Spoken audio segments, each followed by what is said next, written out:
భారతదేశానికి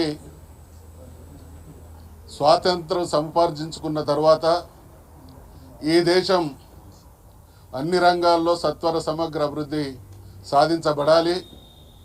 అన్ని ప్రాంతాల వారు, అన్ని భాషల వారు, అన్ని మతాల వారు కూడా సగౌరవమైనటువంటి జీవితం గడపాలనేటువంటి ఆలోచనతో మరి స్వాతంత్రానంతరం భారత రాజ్యాంగ రచన కోసం ఏర్పాటు చేయబడ్డటువంటి కమిటీ ఇచ్చినటువంటి నివేదిక ఆధారంగా భారత రాజ్యాంగం 1950 జనవరి 26వ తారీఖు నుండి అమల్లోకి రావడం జరిగింది. మహానుభావుడైనటువంటి అంబేద్కర్ గారికి యావత్ తెలంగాణ జాతి రుణపడి ఉంటుంది. వారికి హృదయపూర్వకమైనటువంటి నివాళులు అర్పిస్తూ ఉన్నది. కారణం, చిన్న రాష్ట్రాల ఏర్పాటు అనేటువంటి సమస్య ఉత్పన్నమైనప్పుడు చిన్న రాష్ట్రాల ఏర్పాటు కేంద్ర నిర్ణయం ప్రకారం జరగాలి.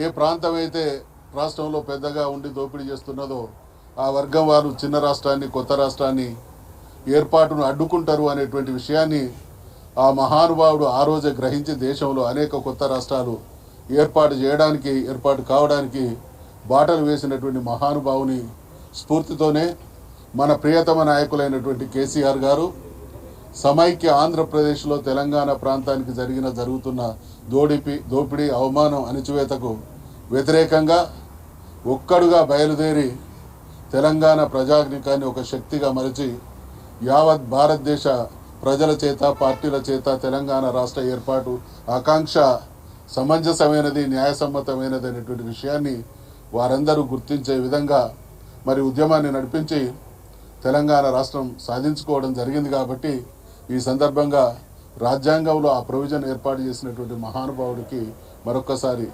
ఘనమైనటువంటి నివాళులు అర్పిస్తూ దేశానికి స్వాతంత్రం సముపార్జించి రాజ్యాంగం అమల్లోకి వచ్చిన తర్వాత కూడా ఇంకా జరగాల్సినటువంటి కొన్ని వర్గాలకు, కొన్ని ప్రాంతాలకు జరగాల్సినటువంటి న్యాయం జరగడం లేదు. కాబట్టి ఆ మహానుభావుడి స్ఫూర్తి అన్ని ప్రాంతాల వారు, అన్ని వర్గాల వారు మరి గౌరవప్రదమైనటువంటి జీవితం, అభివృద్ధిలో వారు భాగస్వాములు కావాలనేటువంటి దాన్ని అమలు చేయడంలో పాలక వర్గాలు కొంత మేరకు విఫలమైనవి. కాబట్టి ఏ వర్గాలకైతే స్వాతంత్రానంతరం దక్కాల్సినటువంటి వాటా కావచ్చు, ఫలాలు కావచ్చు, ఫలితాలు కావచ్చు రాలేకపోతా ఉన్నాయో ఈ సందర్భంగా వారికి న్యాయం జరిగేటువంటి విధంగా కేంద్ర రాష్ట్ర ప్రభుత్వాలు నిర్ణయాలు తీసుకోవాలనేటువంటి విషయాన్ని గుర్తు చేస్తూ మరి రాజ్యాంగం అమల్లోకి వచ్చింది, దేశానికి స్వాతంత్రం వచ్చింది.